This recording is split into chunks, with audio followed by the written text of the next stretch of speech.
Drilling fluids touch just about everything in the drilling process.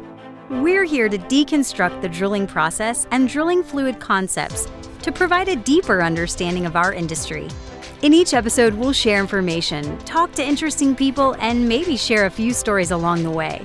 Welcome to the Flowline, a production of AES Drilling Fluids, brought to you by Matt Offenbacher and Justin Gauthier.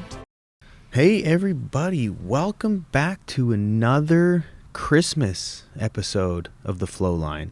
If you've been listening for over a year, you know that we do an episode during the holidays.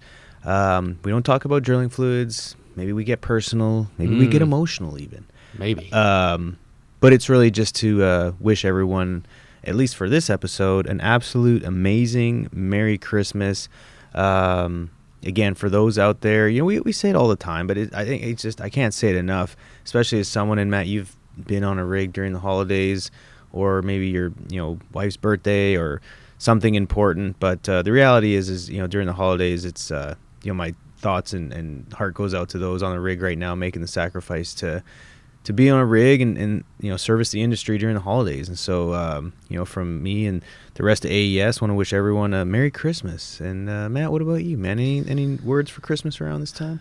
I mean, I echo those. I think it is one of those, I think, especially to our field folks. And I mean, there's people working in the warehouse. There's just so many people who are taking time away from the holidays. And, hopefully you do get a chance to celebrate or just spend some time with your family during the holiday season. And that it isn't too lonesome on the rig, that you have a great meal. You get a little bit of time to maybe reflect, and the office probably won't bother you. Yeah. But we're extremely grateful for the work you're doing, because not only is it important for energy and, our own livelihoods, but it helps so many people across the board. Granted, we're fortunate now that we get to take that time off. Yeah. Granted, our phones will be on if something comes up and you need us, but at the same time, we remember those days when we were that guy. And there's always sometimes a little, I think, at least for me, there was always a time to feel a little, sentimental or apart, because you knew everybody else was celebrating together and you were on your own, or at least with a bunch of rig hands, which, is a different kind of Christmas celebration. It is. But, when you're out there with everyone, you kind of all share the same challenge or, maybe emotional struggle because you're away. But for the most part, people tend to have a lot of fun. They make the best of it. I seen there was it was great. It was called the Roughneck Christmas or the Roughneck Christmas tree. And they'd somehow, it was in the middle of the bush or in the forest somewheres, but they were able to cut down a little tree. And they decorate it with like earplugs and gloves and like random stuff around the rig, and just having fun with it. And there's always a service company that'll cater some good food, hopefully. So you make the best of it, and then hopefully you get to celebrate either before or when you get back. But no, it's always a good time. And man, I'm gonna put you on the spot. So, best gift for someone under $100, what would you get them? Oh gosh. Golly, I'm so lame. Like, that's the hard part of best gift. I don't know. Like, for me, I read a lot. It would probably be some kind of a really good book that I hadn't read. Okay, what right now? What would you, if maybe you've read something this last year? What's the best book that you'd like to give someone this year? Well, so. I've ended up on the YouTube wormhole lately, and I don't remember the name, but there's an ex-CIA guy who wrote a book, and based upon the video interviews I've seen, I really want to read his book. Okay, cool. There was one before that that was just about, like, the CIA and Black Ops, called, like, Surprise, Kill, Vanish or something. Okay. I thought that was pretty good. So I guess I'm into my like real life spy biographies or what have you. Nice. But it sounds very captivating, and I read a lot of nonfiction, but I've been reading a lot of like lame nonfiction. Like it wouldn't be a gift to give somebody. They're interesting, but they're not enjoyable. Fair enough. That would be my anscer. Hey, Okay. There's no right or wrong answer. All It's right. your Well, answer. you got a C note. What are you getting? You can never have too many, and I say this because at our house it happens all the time. You can never have enough phone charger cables. Okay. So getting like a 10-foot phone charger cable with a block, I just feel like when you get that, and I don't know if there's like a monster or they fly away, but for some reason they always go missing. And there's nothing like traveling or going home and you need to plug something in and it's not in the wall. We have a house full of children, so yeah. I mean, and I don't get it. It's just like I'll literally, because over the years you collect them or you buy them and you're traveling, and so I'll put some in strategic places. Like, okay, we're gonna leave one in the kitchen. We're gonna leave one, in the study.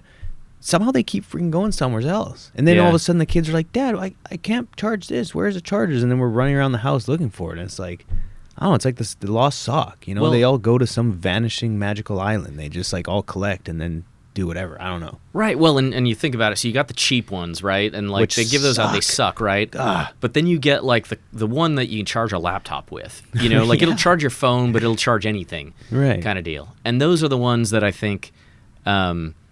I hate spending the money on them because I know they're just as likely to disappear, but I also know that it serves way more purposes and doesn't break. Yeah. So that is a very practical, good one. Another one, and I don't know the name of it or I don't have a link, but I was listening to someone and there's it's a tool that has literally, like an Allen key tool where it has like all the different size Allen keys. And so, which is a great, but it's like that. But it has every head of a screwdriver, this, that, and the other. So for like your junk drawer, yes, someone was talking about it, and they said there's like 40 different heads on it. Yes, and it's not big, it's not clunky, but the design on it's amazing. It's like $28 or something, and so that's what theirs was, and so that's a good one, especially if you have kids, right? Because the toys and there's different this and tightening or loosening for batteries and stuff. I feel like a good one of those would be a good gift. I just bought one of those because my 7-year-old, I don't know how it happened. My wife was napping. Anyway, we broke out the Wii. Okay. And then, of course, all the remotes, like the batteries leaked and everything, so I got to like fix them or clean them up. Yeah. But the Wii remote is a triangle-shaped screw head, which I didn't even know existed.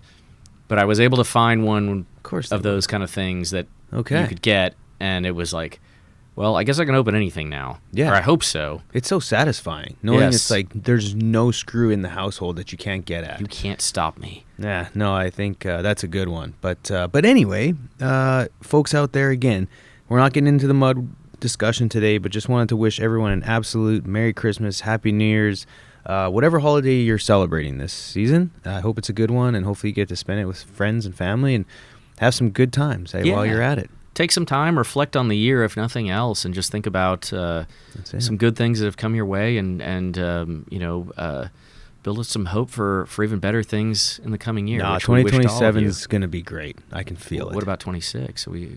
And 26. Okay, I'm thinking ahead, clearly too much. I feel like I'm in 26. I'm thinking of the following year. We want 26 and 27 and onwards. We just wish everybody a lot of joy and great things headed their way. No matter what the year is, but as we close out 2025, we're thinking of y'all, and we wish you nothing but the best. So thank you for listening, and Merry Christmas. Merry Christmas, Happy New Year's, all the best, everyone. Take care. Take care. Bye. Thanks for listening. Please tune in next week for another exciting episode of the Flowline. And remember, may your returns always be full and your trips always smooth. Views expressed in this program belong to participants and not their employees. The program is for informational purposes only and cannot take the place of seeking professional advice. Copyright AES Drilling Fluids.